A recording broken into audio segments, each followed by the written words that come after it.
So Antoine, yes, I am the one of the co-founder and CEO of Kayrros. What we do at Kayrros is to use satellite imagery, like Robert was mentioning, remote sensing, to measure the key environmental parameters. We are a team of 150 people, of which 100 people are research, more than 15, in fact, 20 PhDs, so quite heavy in algorithm, with offices in Houston, New York, London, Paris, Singapore, and Bangalore.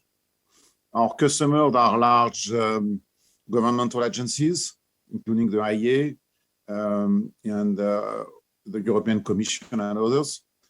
The large energy companies, energy producing or energy consuming companies, as well as the investment, the buy side community, who want to have a view on the the environmental performance of their portfolio companies. And what we do is we leverage all type of remote sensing, in particular, all the publicly available and commercially available satellite constellation, from active SAR to passive hyperspectral or microwave. We process geolocation data from cell phone, planes, ships, to understand where the supply chain and the flows of people and goods. And what we do, we don't do that everywhere. We do that on energy consuming and energy producing assets. So we track 200,000 assets globally today. So it's a software platform. We don't own satellite. It's pure software. We are source agnostic. And the idea is to find the best information available from remote sensing in any place in the world. If we look at the environmental parameters, we look at CO2. So there is a platform called the CO2 carbonmonitor.org that we've contributed to with scientists, where we calculate in real time the CO2 emission of the main industrial sectors. In particular, we will look at the carbon credit consumption in Europe in real time on a daily basis to see which industry is burning their credits and at what pace.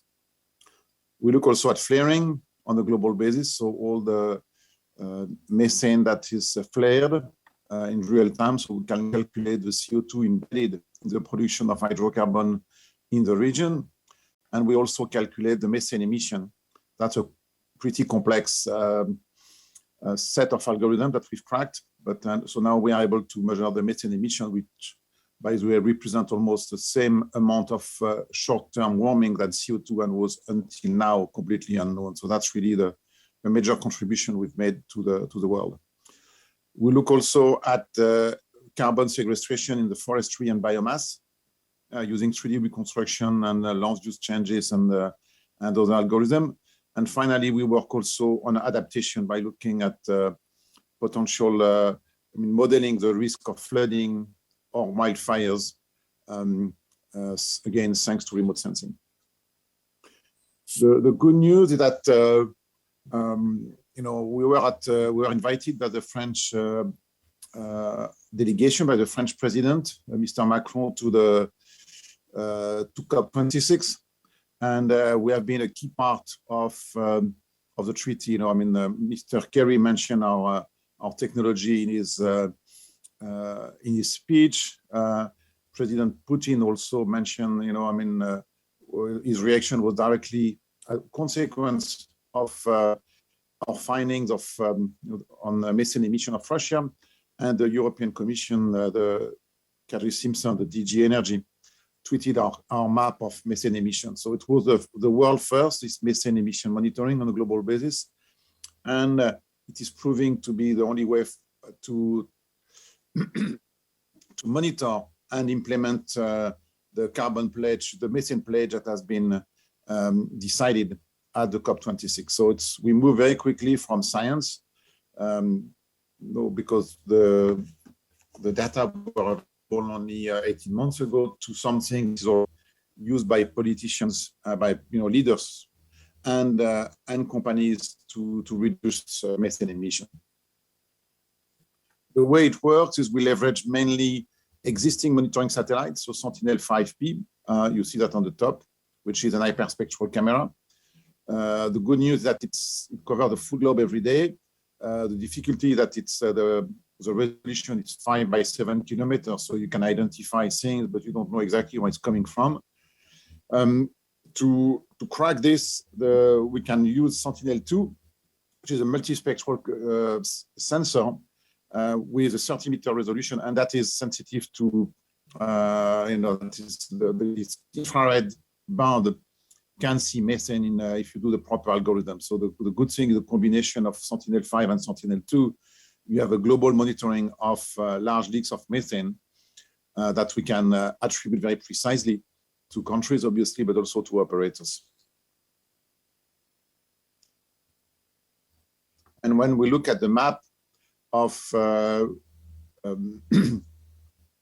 this large methane plumes, you see countries that are heavy producing of hydrocarbon with no emission, like Saudi Arabia. And you see other countries like the US, Russia, Algeria, or Turkmenistan that are heavily emitting methane. So what we are proving now that this very large emission of methane are not due to the hydrocarbon industry itself. It's much more linked to the operational practices of local operators as well as a regulatory framework.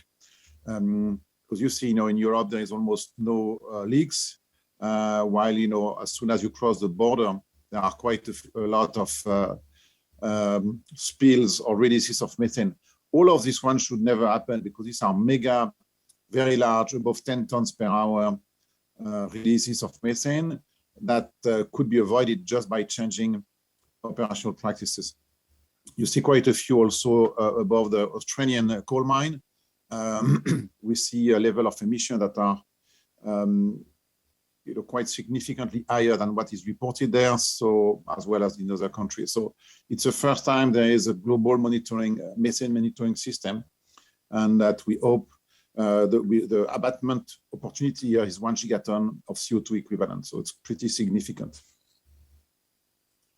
We've also released during COP26 the first quantification of biomass, and you see what is everything above ground, all the carbon above ground. You see a sink in the east part of the US, Russia, China, and Australia, and Brazil, Bolivia, and Paraguay releasing CO2 because of deforestation locally.